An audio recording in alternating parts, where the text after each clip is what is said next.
కానీ what I want to understand is sociological, political, economic conditions అని బయట నుంచి వచ్చేవి.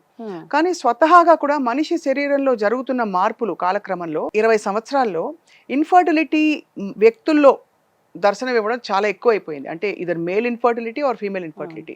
దానికి బహుశా లైఫ్ స్టైల్ చాలా దోహదపడిందని చెప్పచ్చా?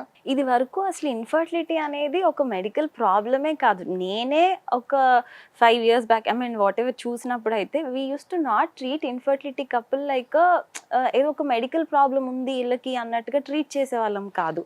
బట్ ఇప్పుడు వరల్డ్‌లో infertility is termed as an epidemic. అమ్మ బాబోయ్! ఓకే.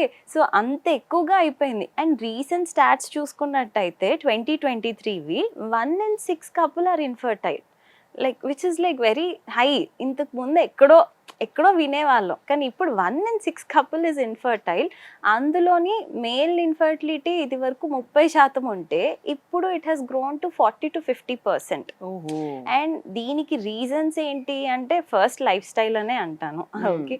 బికాజ్ చాలా అంటే వాళ్ళు డైట్ దగ్గర నుంచి ఎన్విరాన్మెంటల్ కానీ కెమికల్ ఎక్స్పోజర్స్ కానీ యాక్టివిటీ లేదు అండ్ వర్కింగ్ లైఫ్ స్టైల్ అంత బాగుండదు. సో ఇవన్నీ కూడా దే కాంట్రిబ్యూట్ టు ఎంతో కొంత ఇన్ఫర్టిలిటీ ఇష్యూస్. ఇదే కాదు అవేర్నెస్ పెరిగింది. ఇప్పుడు అర్బన్ పాపులేషన్లో రైట్. ఇప్పుడు ఇంత media exposure articles everywhere they have so much of information and they seeking medical help early.